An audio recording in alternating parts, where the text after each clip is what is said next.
Assalamualaikum warahmatullahi wabarakatuh.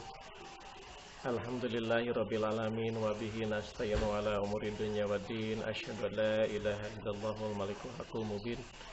Wa asyhadu anna Muhammadan abduhu wa rasuluhu shadiqul wa'dil amin. Sallallahu ala Muhammadin wa ala alihi wa ashabihi wa man tabi'ahu ila yaumiddin.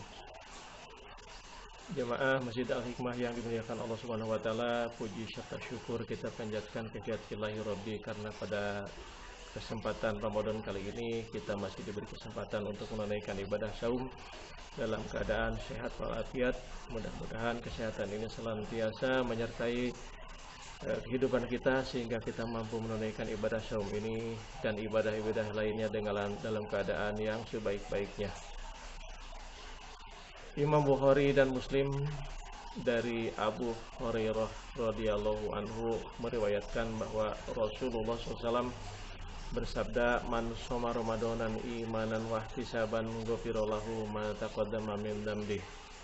Barang siapa yang menunaikan ibadah saumnya dalam keadaan iman, didasari dengan keimanan dan senantiasa mengharap ridha Allah Subhanahu wa taala, ghafira lahu ma taqaddama min dzambi, maka ia akan diampuni segala dosa perdosanya yang telah lalu. Menunaikan ibadah saum dalam keadaan didasari keimanan ini sesuai dengan firman Allah, ya ayyuhalladzina amanu kutiba alaikumusiyam kama kutiba alal ladzina min qablikum la'allakum tattaqun.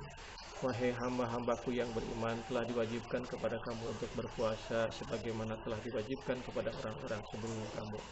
Jadi pada hari-hari ini kita sedang menjalani sebuah perjalanan ibadah dari titik yang bernama iman menuju tujuan bernama takwa, mengendarai sebuah kendaraan yang bernama ibadah saum. Ibadah saum dapat dilaksanakan dengan sebaik-baiknya apabila didasari dengan iman. Dalam sebuah hadis yang diriwayatkan oleh Imam Bukhari, Muslim, Tirmidzi, Nasa'i dan Ibnu Majah, Rasulullah SAW pernah bersabda, "Salasun man kunna fihi wajada halawatal iman." Ada 3 perkara yang apabila mampu diterapkan dalam kehidupan sehari-hari, maka kita semuanya akan merasakan betapa nikmatnya menjadi hamba Allah yang beriman. Kelezatan iman dapat kita peroleh apabila ada 3 perkara yang mampu kita laksanakan. Yang pertama adalah ayyakunallaha wa rasulahu ahabba ilaihi mimma siwahuman. Kita akan dapat mampu melaksanakan lezatnya sebagai hamba Allah yang beriman apabila di dalam kalbu kita ada kecintaan terhadap Allah dan Rasulnya melebihi kecintaan kita terhadap yang lainnya. Kecintaan Allah dan Rasulnya melebihi kecintaan kita terhadap keluarga. Kecintaan terhadap Allah dan Rasulnya melebihi kecintaan kita terhadap harta benda yang sering kita perjuangkan dengan luar biasa. Apabila kecintaan terhadap Allah dan Rasulnya melebihi kecintaan kita terhadap yang lainnya, maka kita akan merasakan bagaimana lezatnya sebagai hamba Allah yang beriman. Yang kedua, kelezatan iman akan mampu kita rasakan apabila kita mampu melaksanakan yang kedua, yakni ayyuhibbal mar'a la yuhibbuhu illa lillahi ta'ala.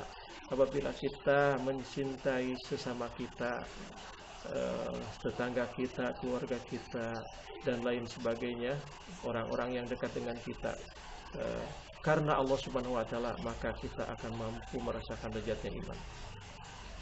Banyak di antara kita yang menyintai sesama kita bukan karena Allah Subhanahu wa taala, tetapi karena pamrih dan keuntungan yang akan kita peroleh dari orang-orang yang kita dekati tersebut. Dan yang ketiga, kita akan mampu merasakan lezatnya iman apabila kita telah mampu ayyakrahul kufri ain qadaqallahu minhu kama yakrahu ayyuqdafa minhan. Kata Rasulullah, kita akan mampu merasakan lezatnya iman apabila kita sudah membenci kekufuran sebagaimana kita membenci diri kita apabila dimasukkan ke dalam api neraka. Siapapun pasti membenci diri kita apabila dimasukkan ke dalam api neraka. Siapapun tidak mau apabila kita masuk ke dalam api neraka. Maka apabila kita sudah mampu mensikapi diri kita, menjaga perbuatan kita, sebagaimana kita membenci diri kita dimasukkan ke dalam api neraka, maka lezatnya iman akan kita rasakan. 3 hal ini penting kita catat dalam rangka kita menunaikan ibadah saum ini, karena Allah tadi mengatakan landasan untuk menunaikan ibadah saum adalah keimanan, dan keimanan terbaik adalah keimanan yang memenuhi 3 faktor tadi. Sehingga apabila tidak 3 faktor tadi saat ini kita miliki, maka kita akan mampu menunaikan ibadah saum dengan sebaik-baiknya dan berhak mendapatkan hadiah dari Allah Subhanahu wa taala, ghafirallahu ma taqaddama min dzambi, ampunan dari Allah atas dosa-dosa kita yang telah lalu. Mudah-mudahan Allah memberkahi kita semuanya sehingga kita mampu menunaikan ibadah saum ini dan mendapatkan predikat sebagai hadiah dari Allah Subhanahu wa taala, yakni ampunan atas dosa-dosa kita yang telah lalu. Demikian, kurang lebihnya mohon maaf. Wassalamualaikum warahmatullahi wabarakatuh.